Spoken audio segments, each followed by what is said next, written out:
right, so as you can see, wonderful things happening with our youth. And Rory had sent me this text this week. He just wanted to tell me that, or he wanted me to tell you that he is so thankful for each and every one of you praying for these youth and praying for the trips and the safety and everything. The things that are going on in the youth are great. I'm seeing it personally from one of my own that's in there. And of course, as you can see, they're touching lives in a way that matter for eternity. So anyway, these guys not only grew closer together, but as you can see, as you were able to see, they were able to grow closer to Christ. So anyway, thank you for that. Thank you for being here. We've got one thing this morning. Russ has his one sermon series this morning, Me and My House. He's filling in for Bob, but just heard this sermon just a few minutes ago. It's great. It's going to leave you encouraged for you and your family. Thank you again for being here. Y'all have a great day.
Well, good morning. I'm Russ Perry, and I'm subbing for Bob Bryant this morning.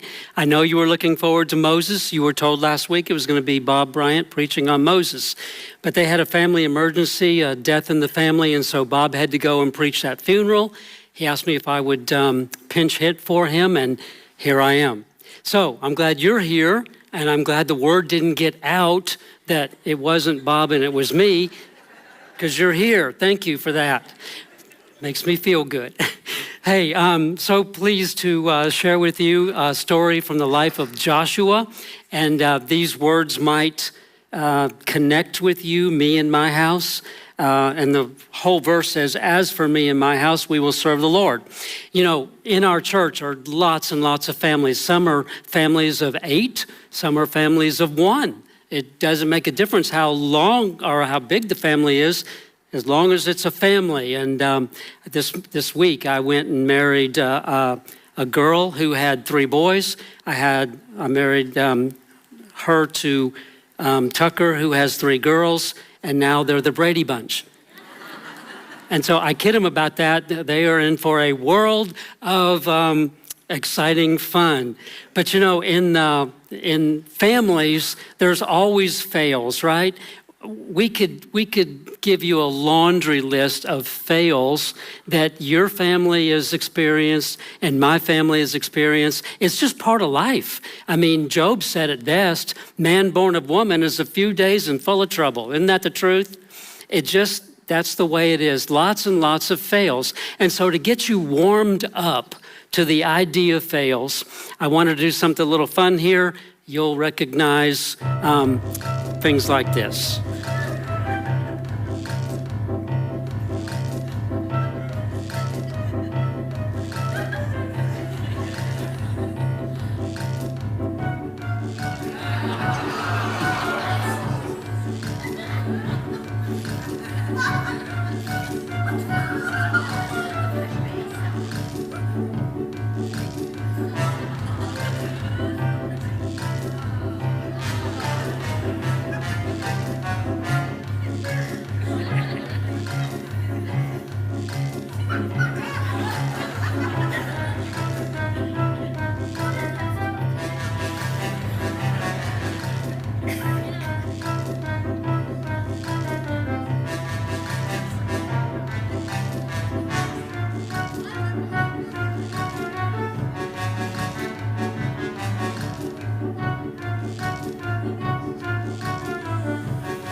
Don't you hate it when they drop the baby? I guess my favorite one in there is I don't know what photographer had in mind. Wouldn't it be cool if we had you all exiting the porta potties? Now, we have several really professional photographers here, and I'm just so glad when I see their work that kind of stuff is not among it. Anyway, just to warm you up to the idea of every family has fails, and that in the midst of that, you can say this: but as for me and my house, we will serve the Lord. Now, in order to say that, that's a pretty big deal. So I want to rehearse what's going on so that you have a little context here and can figure out what's happening. So notice this. Joshua was at the end of his journey in delivering the people into the promised land. He had one job. That was his job. And man, it was not pretty. There were all kinds of fails. And one day when you have lunch with Joshua in the kingdom, you can ask him about all of those fails. There were bunches of them. But the good news is they finally made it into the promised land, and this is his exit speech. This is Joshua saying to the children of Israel, hey, I just want to remind you that we have had lots of fails, but there's some wins in our future. Let me show you some of the wins that God brought about. 18 of them, as a matter of fact, and I'm going to emphasize the I, because this is God speaking, and he's letting Joshua know and remind him of all the things that he has done in bringing them into the promised land. So God says, I took your father Abraham from the land of Ur. I gave him Isaac. I gave Isaac twin boys, Esau and Jacob. I gave Esau the mountains of Seir. I sent Moses and Aaron to deliver Israel from Egypt. I plagued Egypt with 10 absolute disasters. I brought you out of slavery. I brought you safely through the Red Sea. I gave the Amorites into your hand. I made Balaam bless you instead of curse you. I delivered you out of his hand. I delivered all the kings of your enemies into your hand. I sent the hornet before you. I'm going to stop there just a minute. I think that's intriguing. God said, I sent the hornet before you, and he promised he would do that. So I don't know, has anybody ever had an experience with hornets? They are no fun. Those guys are mean and nasty and will tear you up. And I remember a time when I was a teenager, I was picking some blackberries, and when you're picking blackberries, you want to have something that you can lay that thing back and the berries are just real close up. I was standing on this log and it was full of hornets. And I noticed they were just all over me. None had stung me yet. And so I just dropped everything and I as fast as I could down to the creek to get in that water to avoid those hornets. But that's what God did for Israel. He would send the hornet. And can you imagine the conversation between God and hornets? Look, I like these people, so don't sting them. But I don't like these people, so really sting them. And there's this conversation going on with God and these hornets. I just love that. So that was a detour, but I had to tell you. I have given you a land for which you did not labor, and cities which you did not build, and you dwell in them, and eat of the vineyards and olive groves which you did not plant. Now, after having rehearsed this history, and he could have gone on, he hit the high spots. He's saying to all the people who are gathered in front of him in his last farewell speech, now therefore fear the Lord.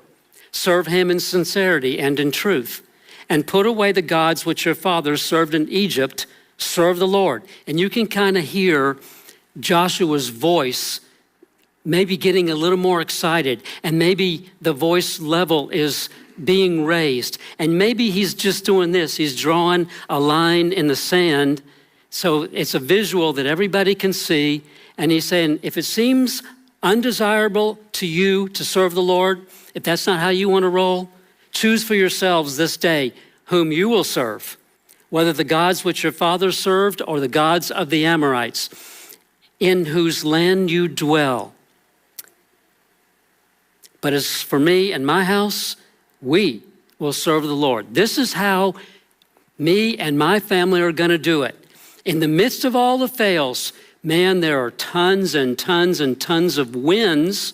And when we fail to recognize the wins, we can get discouraged in this life. We can get our eyes off the prize and not be thinking about the stuff that Jesus wants to think about in terms of kingdom things. Remember, he said it this way, seek first the kingdom and his righteousness, and all these things will be added to you. Isn't it true that sometimes we seek the kingdom 10th or 20th? And he's not saying seek the kingdom 20th. Seek first the kingdom of God. And when we do, all these things will be added to us, and we tend to forget that. And so I saw something cool on Facebook. One of you guys posted it, and here it is. For everything comes from him and exists by his power and is intended for his glory. All glory to him forever. Amen. And when I read that, I thought, you know what? This applies perfectly to the life of Joshua and his quest to bring the people from Egypt into the promised land. And so I want us to remember this because we tend to forget it. So we need to think about what were some of Joshua's wins. Well, I need to rehearse a bit of history for you. Let me tell you, first of all, that this is a big church word called dispensation. And dispensation is easily remembered, God working in different ways in different eras. So how he worked with Joshua is going to be different than the dispensation that we're in. He's going to work with us differently than he did in Joshua. Let me illustrate that. When you have a brand new baby, that's a dispensation. And you treat that child in a certain way. But when that child gets to be a toddler, it's a new dispensation. You don't treat the child in the same way because they're different. And then when that child gets to be elementary school age, you don't treat it like a baby. It's a different dispensation. You do things differently. And Lord knows you do something differently when they get to be teenagers. You don't treat them like they were toddlers. Whole new dispensation. So that's what dispensation means.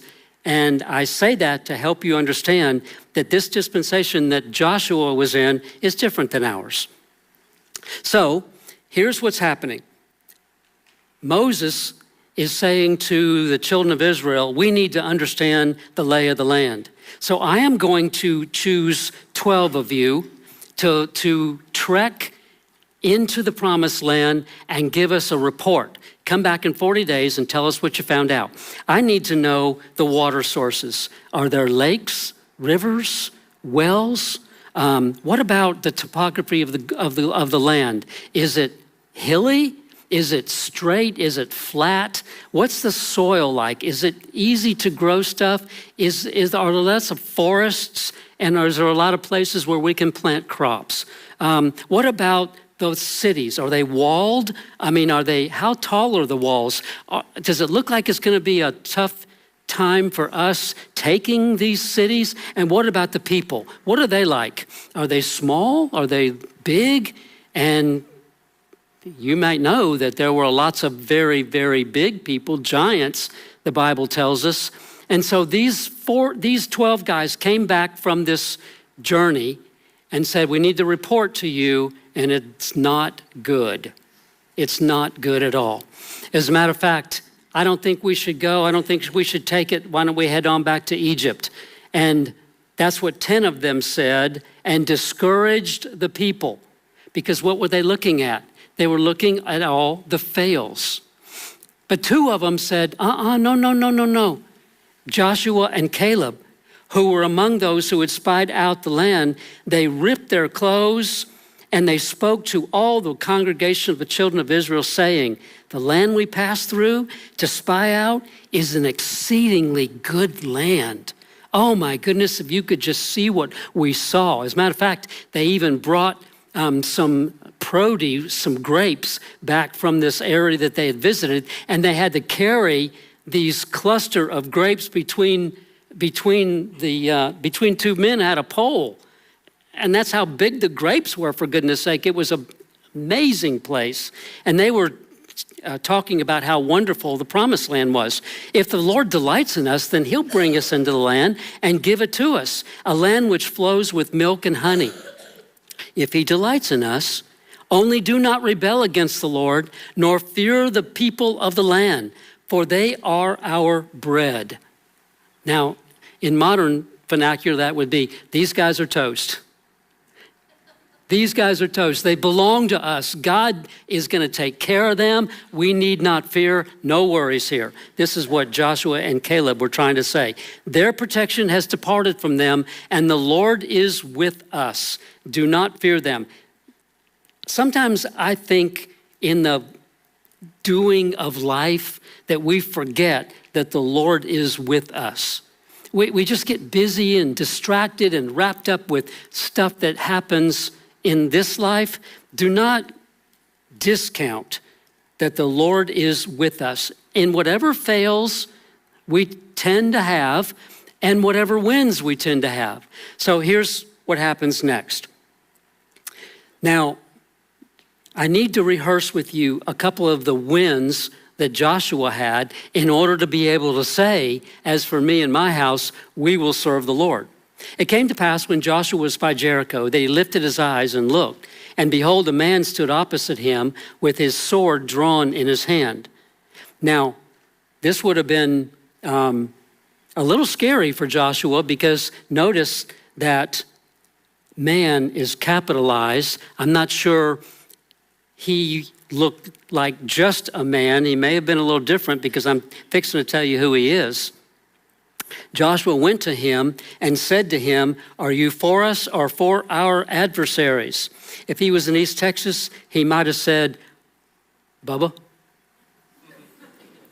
for us or against us? Are you for us or against us?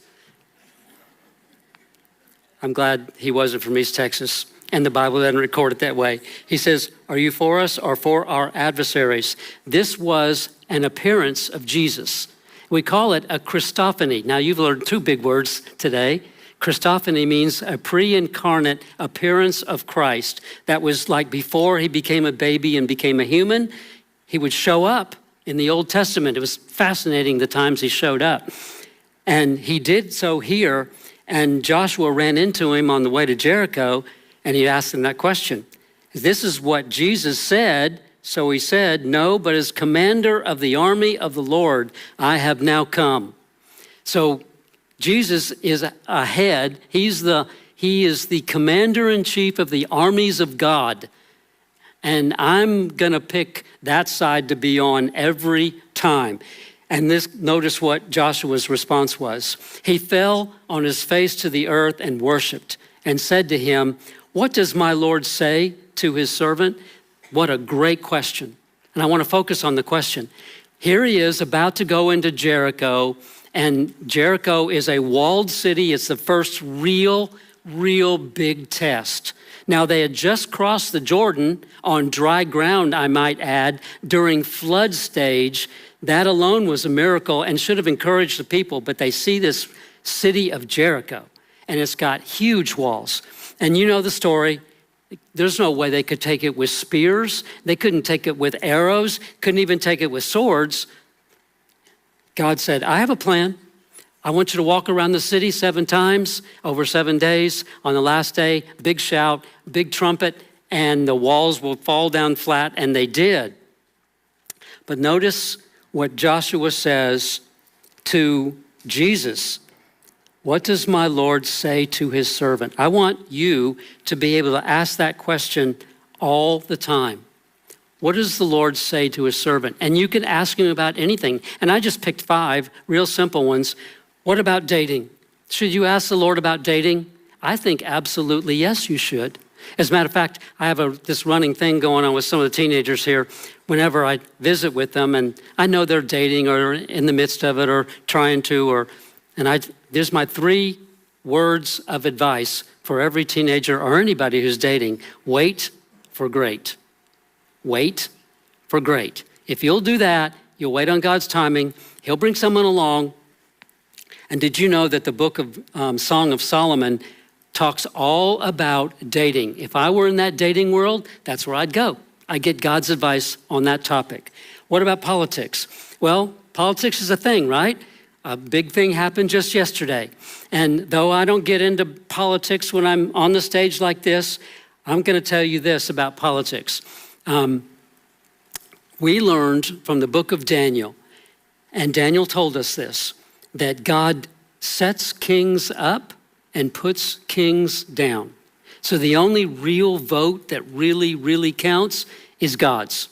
You don't need to worry about politics. It's going to happen whether you get involved or not, or I get involved or not. Politics is going to happen. God's got this. I'm not at all concerned about it. What about child rearing? Does the Bible address child rearing? Yeah, the book of Proverbs is all about child rearing. That's where I would go. That's what I would do when I was going to ask the questions about Jesus that I just showed you. What about finances? Does God address finances over and over and over and over? He talks about finances because it's such a near and dear topic to you and I. And I don't know, I'm sure I've told you the story, but I remember when I was young and dumb and felt like we had to do something regarding home ownership. So Laura and I purchased a trailer from a guy in our church. And it was set up, it's brand new, set up on a 15-year note. And it was during the early 80s, and the oil was flowing through West Texas. I mean, everybody had toys, all kinds of fun things because people were making money hand over fist. And so I said, man, we got to own something. Well, I made a huge mistake because I didn't ask people who were smarter than me about finances. And so I pulled the trigger, bought a trailer, and financed it for 15 years. And at the end of 15 years, had I kept it, I would have paid $251,000 for a trailer. Now, you would say, are you crazy? I was. I didn't ask God. I didn't ask friends. If I'd have said, Rory Patton, is that a good idea? Should I purchase this? He'd have said, Russ, are you crazy? No, run from that deal. But I wasn't smart enough to ask good questions. And now I've learned not to just go into something without asking people advice that I admire about what I should do and not do. So those are just some of the things that you can ask God about. Then Joshua spoke to the Lord in the day when the Lord delivered up the Amorites before the children of Israel. He's about to face another hard test, and he wants to know what to do. But notice what he does. Joshua spoke to the Lord about it. And guys, all the way through this, you can miss this dependence that Joshua has on God. He needs God, and he recognizes that he needs God. And so he's asking about, okay, what am I going to do about this next problem that I've got? And here it is. I don't have enough time to do what you told me to do. And so here's what he did. I think it's got moxie written all over it. The guy's unbelievable. He just says, God,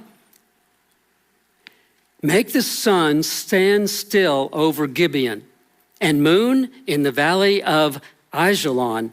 So the sun stood still and the moon stopped till the people had revenge upon their enemies. Now I just want you to think about what that may have been like. To all you scientists in here, you're going, didn't happen. Yes, it did. It says it right here. It says it did happen. Now I'm trying to think of how did that happen? So I'm just imagining a conversation between God and the forces of nature. And God says to the sun, I just need you to go real slow. And to the earth, who revolves around the sun, I need you to slow roll. the next 24 hours. And so the forces of nature obey God and bought him a whole day where he could defeat the enemy. And I'm just thinking, because I have this glorified imagination, of this conversation going on in heaven. If we could brag, okay? I'm just pretending we can brag in heaven. We know we can't. There's no bragging in heaven. But if we could, can't you just see Samson, a big stud, you know, a he-man who had a she problem. And he's bragging to his friends, going, I took out a lion, barehanded, easy peasy, with God's help. And you can just see Peter going, Samson, I walked on water, brother. I walked on water. And then David saying, can I remind you, Peter, that you sunk in that water when you took your eyes off Jesus? And I'm probably sure he's thinking, oh, well, yeah, there was that. And so David said, I took out a lion, but I also took out a bear. And I also took out Goliath. If there was bragging in heaven. And then Joshua's here. They're all having coffee together. And Joshua is saying, I made the sun and the moon stand still. And I'm wondering if Peter or any of those guys would say, okay, you got me on that one. You bested me on the bragging. I just love thinking about what all that might look like. So the sun stood still in the midst of heaven and did not hasten to go down for about a whole day. Here's the little phrase I want you to see. Did not hasten. When God said, slow it down, they did. The forces of nature slowed down, and Joshua got a monster win. Notice what the Bible says about that. There has been no day like it, before it or after it, that the Lord heeded the voice of a man, for the Lord fought for Israel. And I'm telling you, he will fight not only for Israel, but he's going to fight for you because he loves you, he's crazy about you, and he wants you to experience wins. And we all do, but I fear that we tend to forget them because we have fails too. But, you know, and you perhaps have heard this. It takes 10 compliments to counteract one negative thing said about us. We have to hear 10 good things to put that bad thing away. Wins are all around us if we'll just look out for them. I'll give you a little story personally of wins in my life. It was about this time last year, it was June. You'll remember straight line winds coming through our city, or through our area. Our town was wrecked. My street, Alpine Drive, was wrecked, and our house was wrecked. We took the brunt of it coming in. So it's about 12:30 in the morning, like after midnight, 12:30. And I'm up because I have gotten up to get something to drink. And Laura's already awake. She's sitting on the couch. And we're really aware of the storm because she's kind of been watching it. And it came through hard and fast. And the next thing I know, a monster lightning strike took out a huge limb on a huge pine tree we have in our front yard. We had 19. We're down to 16 now because it destroyed 3 of those, some of which landed on our roof. And this is what happened. And when that lightning strike hit that limb, it fell onto our roof and just did all kinds of damage. And I was standing in the perfect place for this to happen. I'm telling you, a limb came through the roof, then came through the ceiling, and boom, popped me right here and sent me back several feet. And I'm just stunned for a little bit. And I kind of get my bearings, and I'm thinking about Laura. Laura, where are you? She's not answering. It's a full minute to a minute and a half later where she's finally coming to. She had been hit with debris from the ceiling caving in, and this is kind of what all that looked like. Our house was wrecked. Spent quite a bit of time cleaning all that up. Never know how heavy insulation is until it gets wet. And so here's a rock star, John Gooding. He was up there on my house with a chainsaw, clearing it off like the day of. I mean, it happened, and then John's there this morning. I was so grateful to see him, a familiar face, helping us through this storm. So all of this happened, and then you go through the, and it seemed like it would be a fail, right? A huge life fail. But you got to look for some silver linings in the things that happen and look for how God's at work. And so we had an insurance company and we had an adjuster. And you guys know what I'm about to say. The adjuster, what he thinks your damage is and what you think your damage is not always the same. And you have to kind of go to war with your insurance company. And that's kind of where we were. They sent out this adjuster. And this adjuster said, okay, here's what we're going to give you. And I'm thinking, well, that sounds okay until I recognize that it's not going to get what we need fixed. He says, you've got 2 rafters that are completely broken. And this guy came in. This is Marsh Clark. He's a rock star, let me tell you. He came in and said, oh, no. You have 7 rafters that are damaged. That's a game changer. That means you have to take off the entire roof. You have to replace the rafters, and then you got to put a new roof on. He came in because he has 17 years of experience in adjusting, combined with he owns his own company to fix things. And he went to war with the insurance company, got us what we needed, and in 3.5 days, he fixed our house. And it was a monster win for Laura and I because we're thinking, this is just not going to happen. How's it going to happen? But you know, if God is for us, and he is, and we go to him with things that we don't understand or need some help with, like we should, God always seems to work it out, and it's another win in the Perry win column. It moved from fail to win, and I'm saying all that I am this morning to remind you from the life of Joshua and from my life and from your life that you have lots and lots of wins to celebrate. Let me tell you about one church win and regarding Marsh. If you will do your due diligence, just walk anywhere in the building and you will see tiles in our ceiling that are stained with water from rain. We have all kinds of damage to our roof, tons of damage. You have no idea how much damage. Just ask anybody in the know and they'll point you to where, yeah, we cleaned this mess up and this mess and the ceiling's falling in, you name it. So Marsh says, let me go after it. And so he did. He personally invested over 200 hours and hired experts in every way you can imagine, had drones out here, everything to go to war with the insurance company who said, nah, you guys just got cosmetic damage. We're not going to take care of that. And so we were thinking, what are we going to do? Enter Marsh.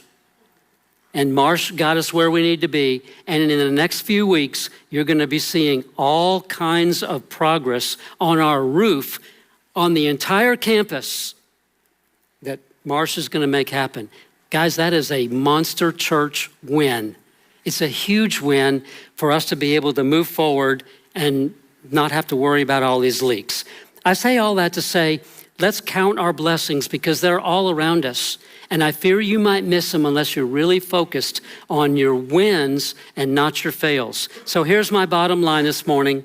Will you lead your family to serve the Lord only? Will you do that? Because if you do, there's wins in your future. Your spiritual wins will give you the courage to do so. To do what? To say, as for me and my house, we're going to serve the Lord. Not sure what you're going to do, but we're going to serve the Lord. And I admire all of us who have that attitude that Joshua had, who celebrated the wins and discounted the fails, because we're all going to have them. But celebrate the wins. And that's my story this morning. And I encourage you to look for the wins so that you'll have the courage also to say, as for me and my house, we're going to serve the Lord. Let's pray together. Father, I want to thank you for the wins that each of us have experienced. And we're so blessed. And I pray that you'd forgive us for times that we fail to see that, and we tend to, poor me, or life is hard. I totally get that. But there's so many great things that you've done for us. I pray that you would help us to recognize that and then be able to say without reservation, as for me and my house, we will serve the Lord. Amen. Now, next week, I promise you that we'll have, we're going to have Moses and we're going to have Bob back. Hope that you're here for that. God bless you. See you next week.